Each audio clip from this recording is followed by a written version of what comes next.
Hello everyone. So welcome to the next session in our Indian Modern History course. So today is the last session in our theme 4 and today we'll talk about the growth of the extremist, right?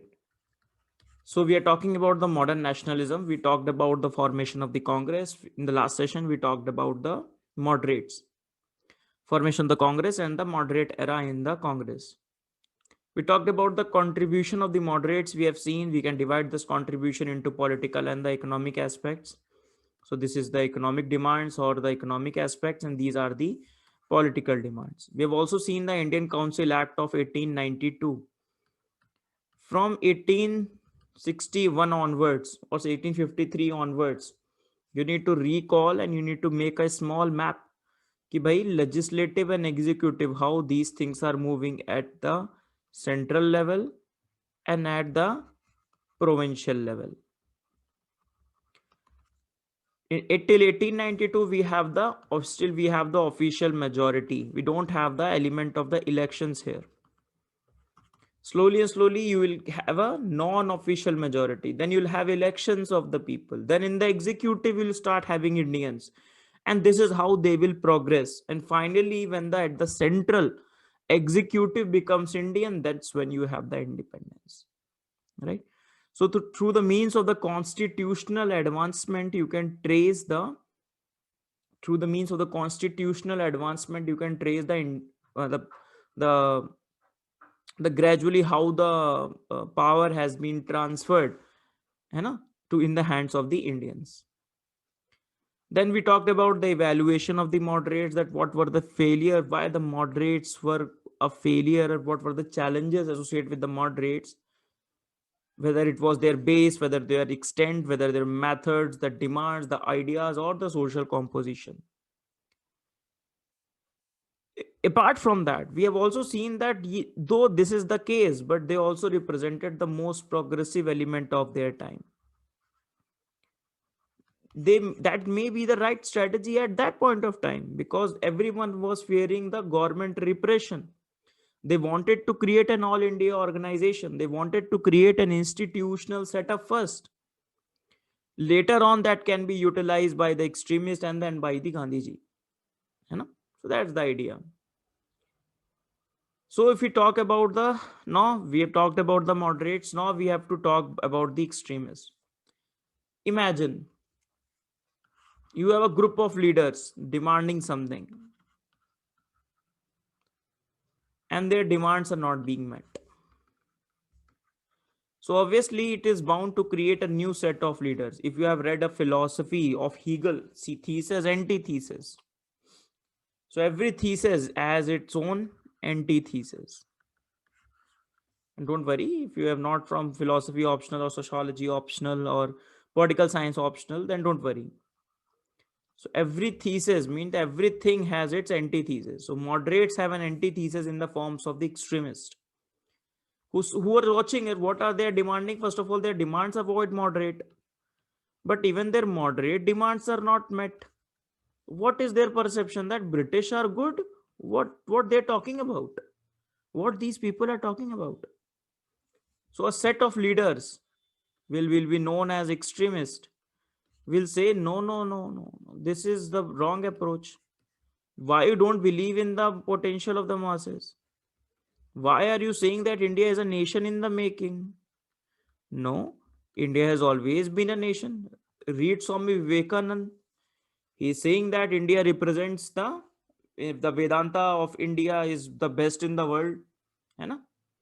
Why are you saying those things? Don't you have a pride in your own culture? So these are the extremist leaders are saying. And this is how they will differentiate themselves from the moderate themselves. Take.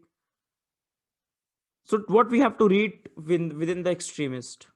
First, we have to talk about the factors and the forces which give rise to the extremist, why they have emerged. Secondly, the nature and the character of the national movement during the extremist year, methods of the extremists, their achievements, and the issues with them. Okay? These are the 5 things that we have to read about them. Okay? Starting with the first one.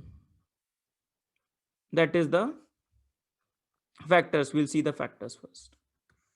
So let us talk about a radical trend in the militant national approach to the political activity started in 1890s and matured till 1905, when we'll have the Swadeshi movement, which we'll look at in our next theme. ठीक? These were known as extremists. They took a more aggressive stand against the British Empire. They were typically younger and did not believe in the soft and the persuasive approach of the moderate leaders. So the moderate leaders' persuasive approach rather than the confrontational approach were not liked by these leaders. ठीक? Now these extremist leader, very famous from our childhood, we know Lal, Bal, Pal, right? So Lal means Lala Lajpat Rai from Punjab area. Pal means Bipin Chandra Pal from Bengal area, and Bal means Bal Gangadhar Tilak from the Bombay. So you can see they represent the India in miniature. Lal, Bal, Pal, hai na? Apart from that, one very famous leader, that is Aurobindo Ghosh from Bengal also. So these were the assertive nationalists in the British India, and these are the extremist leaders. What are the factors which have led to the rise of the extremists? Let us discuss here very quickly, and then we will look at point by point. First, the recognition of the true nature of the British rule. True nature of the British rule, we have already seen what kind of things the British have done. We have seen the same thing in the rise of the modern nationalism as well. But during the Curzon year, Lord Curzon's year, the things have all taken for the worst. Very poor. Things have become very, very poor. Very reactionary policies of Lord Curzon. If you remember, we have read 1904 Railway Commission, Indian University Act, reducing Indian participation, increasing the political interference in the universities. Then partition of Bengal, which we'll see in the next session. So these were the reactionary policies of the Curzons, which the Indians have realized that they are truly the so-called just Britishers do not exist. These are not just people. Next, growth, confidence, and the self-respect. So the self-respect has been growing. The idea of the Atma Shakti, self-reliance, will be grown up. Then they'll take up the call for the Swadeshi. Growth of the education. Now the education is being given, but employment is not there. With the education, they'll realize that it is because of the deliberate policies of the Britishers that they are trying to divide and rule and not providing employment. International influences, we have discussed that. For example, the victory of Ethiopia over Italy, victory of Japan over Russia. They have destroyed the myth of the British invincibility. Reaction to the increasing westernization. The leaders have seen that these moderate leaders are very Western in nature, Western in their thought, modern ideas, Western ideas. So these extremist leader will trace their inspiration from the people such as Arya Samaj, that is Swami Dayanand Saraswati. They will trace their origin or their inspiration from the old Shivaji. Right? For example, Aurobindo Ghosh later on will talk about the integral humanism, he'll talk about integral Vedanta, Purna Advaita. Okay, so they will talk about the India's culture, that Indian culture is far better.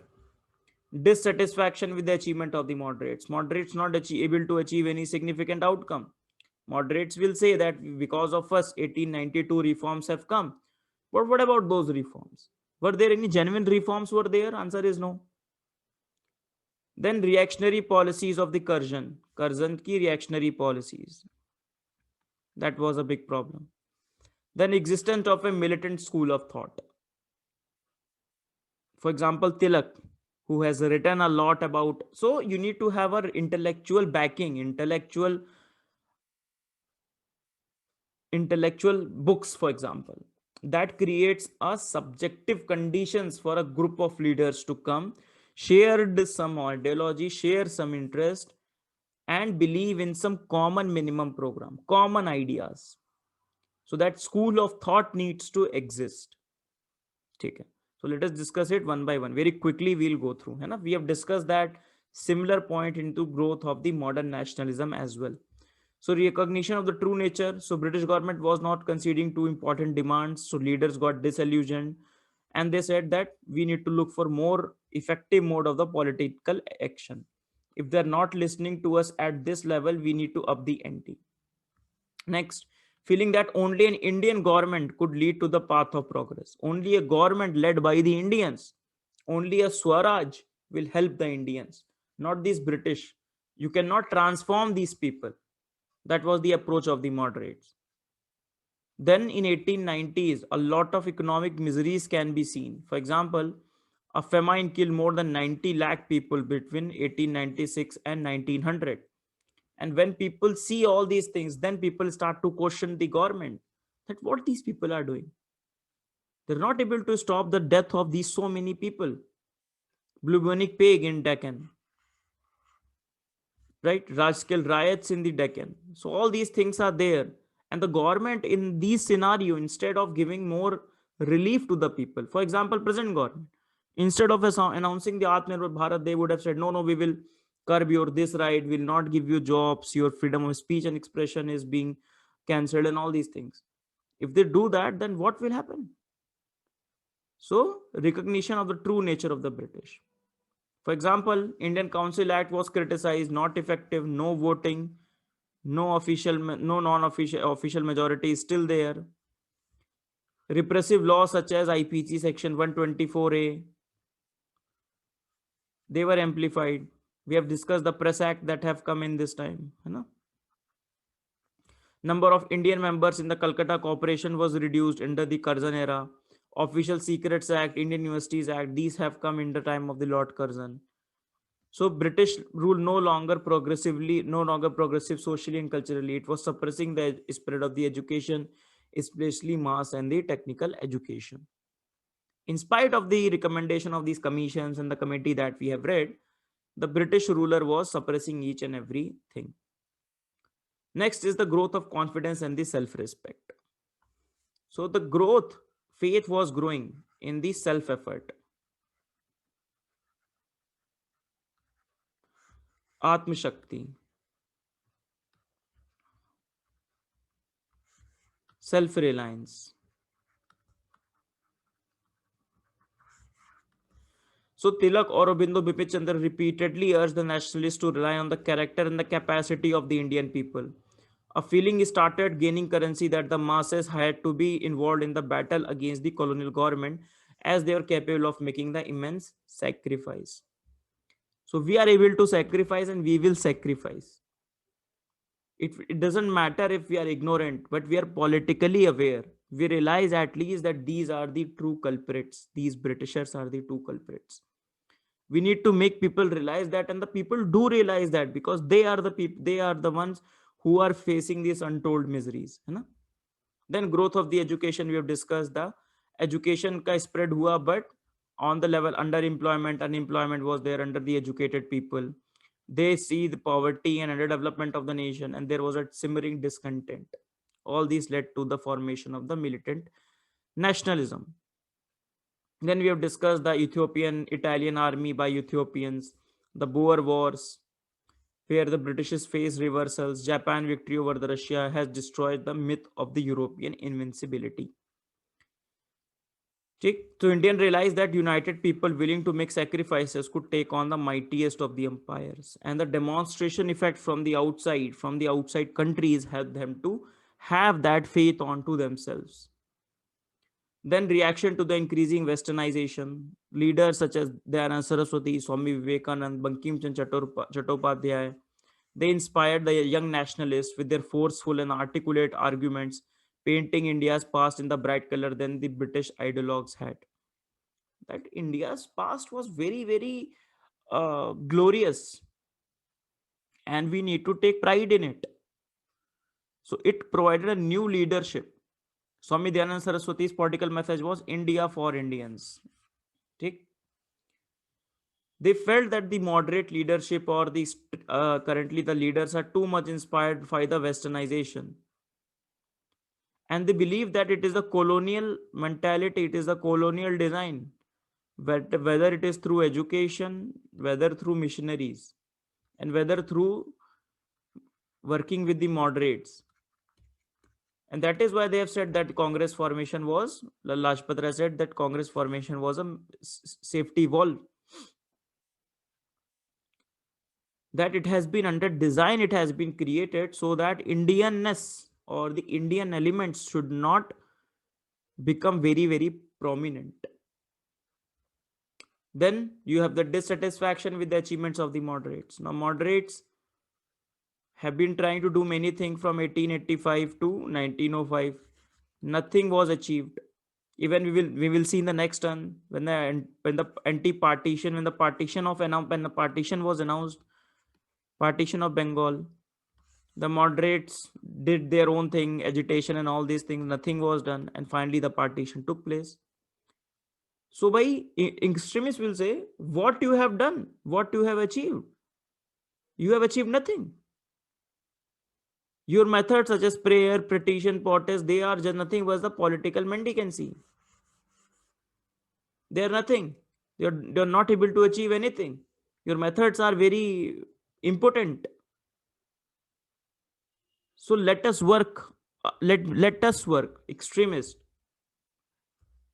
Then reactionary policies of the Curzon. The Curzon rule was very significant. We will discuss Governor General in a separate theme or a separate set of lectures after 1857. Don't worry about it. It's not able to fit in the current scheme of things, but we will discuss that because now we are going into the political history and we'll complete till independence first. But those are some feelings and that we will do. Not worry. Don't worry. So sharp reaction in India, Indian mind by the Curzons, a lot of things that he has done. So 7-year rule, which was full of missions, commissions, and omissions fault. We have discussed Official Secrets Act, University Acts, Kolkata Cooperation Act. All these things were the most important, that is the partition of Bengal. He himself was a very, we have seen the Congress, his statement on the Congress. He himself was very disrespectful of the Indians, very disrespectful of the Indian leadership. Right? And it made sure of the Indians the basic reactionary nature of the British rule in India. And that is why Lord Curzon's policies had led to the rise of a lot of nationalism in India because of such reactionary things that he has done or he has said. Then existence of a militant school of thought. So dawn of the 20th century, a band of nationalist thinkers who have emerged to advocated a more militant approach. You have Raj Narayan Bose, Ashwini Kumar Dutt, Aurobindo Ghosh, Bipin Chandrapal, and a lot of people, Lajpat Rai, Tilak. Tilak himself was the most outstanding representative of this school. Some of the basic tenets you can see: hatred for the foreign rule, no hope that could be derived from it. India should work for their own salvation. Second, Swaraj. Third, direct political action. Fourth, belief in the capacity of the masses to challenge authority. And next is the personal sacrifices that have to be made. And we have to be ready. The people have to be ready for such personal sacrifices if they want to attain that Swaraj. Why they need to attain that Swaraj? Because only an Indian government will work for the interest of the Indians. It is futile to transform a British government and to say that this British government will work for the Indians. It's futile. Next is nature and the character of the national movement during the extremist phase. What was the nature of the movement in the extremist phase?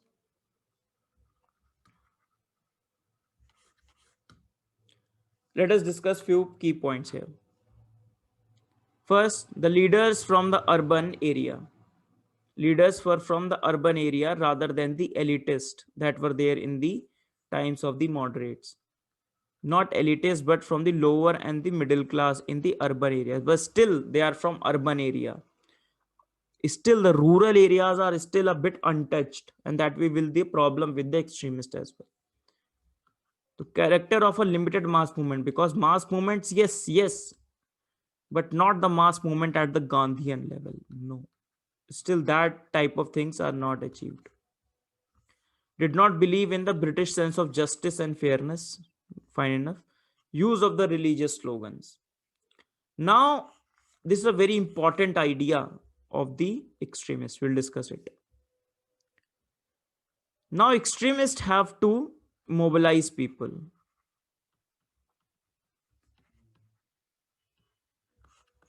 They can mobilize people on the name of the nationalism,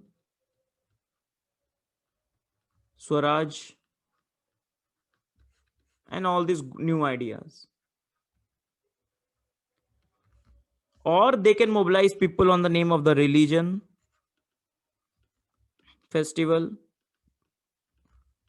mythology, past leaders. Think yourself, which is easy. Especially, you have to mobilize people who are ignorant, who are poor, on whose life religion plays a very, very important role. They are not able to grasp the idea of what is nationalism, what is Swaraj. They've never seen or read about Swaraj. They're not able to grasp those concepts. Leaders are able to, but these people are not.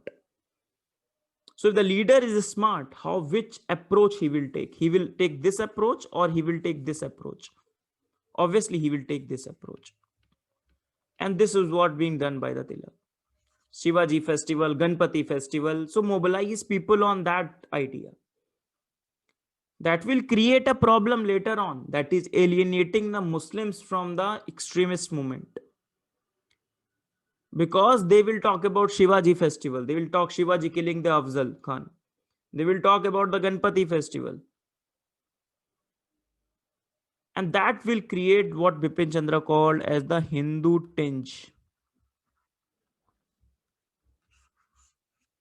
which has alienated the Muslims. Okay? So this was the religious slogan. Next is the conservative outlook in the socio-religious reforms. Indians should take the measures to eradicate the evil. They are saying that everything should be done by the Indians. Socio-cultural reforms should be done by the Indians themselves. The Britishers have no authority to tell us that reform these things in your society, reform these things. No, not at all. It is the Indians who will decide what should be the age of consent. It is the Indians who will decide that whether social reforms have to be taken or not. But in doing so, they have adopted a conservative attitude. Why? Because the Britishers were saying that raise the age of consent.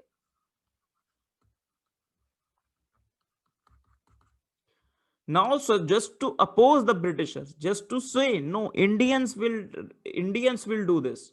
Indians will decide the age of consent.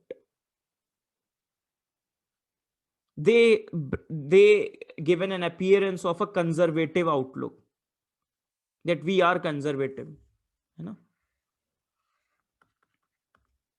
So they rejected the policy of concessions and they demanded the Swaraj. Let us talk about their methods very quickly. They opted for mass agitation. They had immense faith in the capacity of the masses to participate in the national movement. The extremist goal was Swaraj. At that time, meant, and they were not clear what this Swaraj means. Swaraj is a very, very vague idea.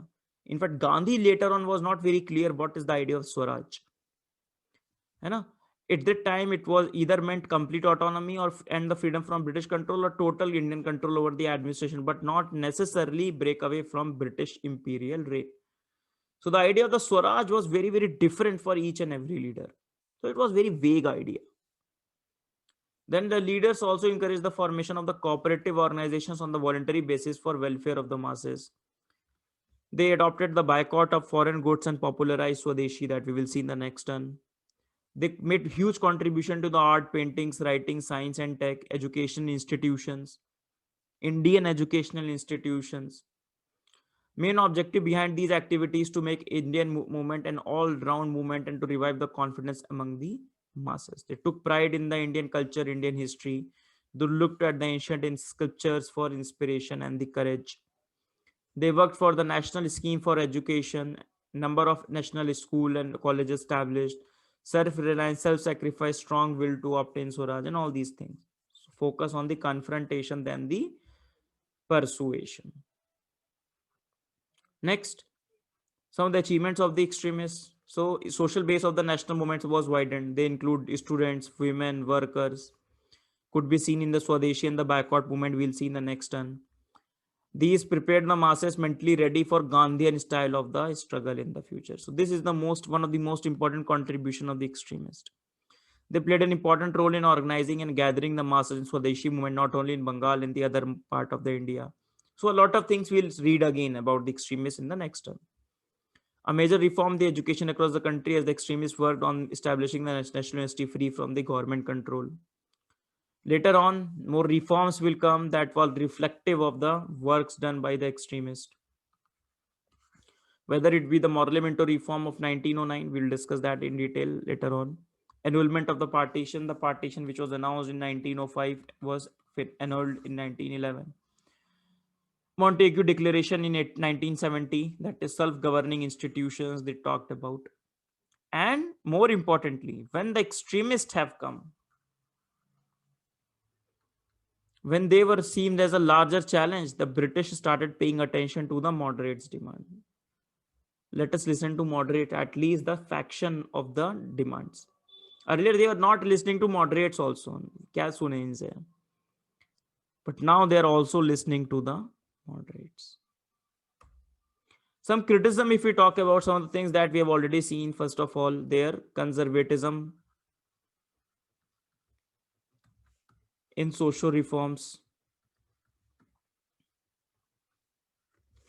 If we talk about their role of the religion, that has given the Hindu tinge that will separate or that will isolate the Muslims, then they are not able to provide very effective leadership, and especially at the most critical juncture, not able to form alliance with the moderates.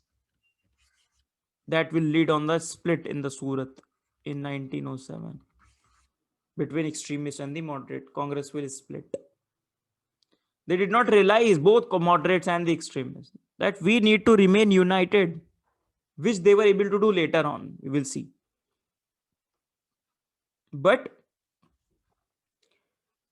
they were not able to come to consensus, and that led to the breakdown of the Congress, and which has left the movement at least 5 to 6 years behind.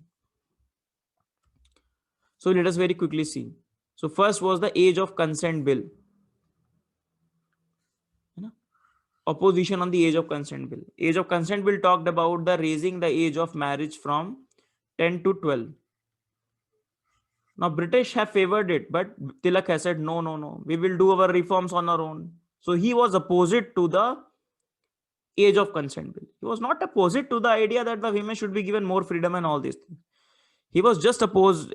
He was just opposed to the idea that the Indians should work on the reforms of the social nature. Then extremist policy of harping upon the Hindu past and revivalist approach of the Hindu tradition, Arya Samaj and all these things became important factor for not attracting the Indian Muslims in general to join the Swadeshi and the boycott. For instance, Tilak was a Hindu nationalist, anti-cow killing employee in Shivaji and Ganpati festival.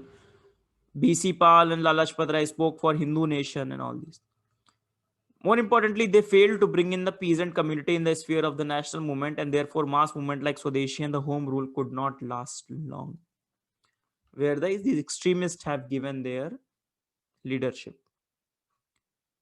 So that is the idea, that is the criticism of the extremist, that extremists were not able to provide a proper leadership which was required. Okay?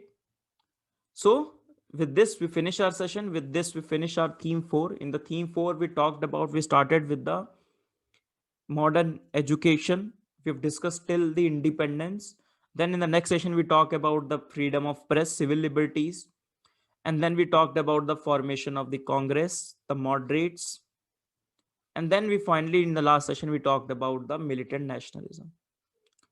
With the theme 5, we are entering into the movements, that is the from Swadeshi movement.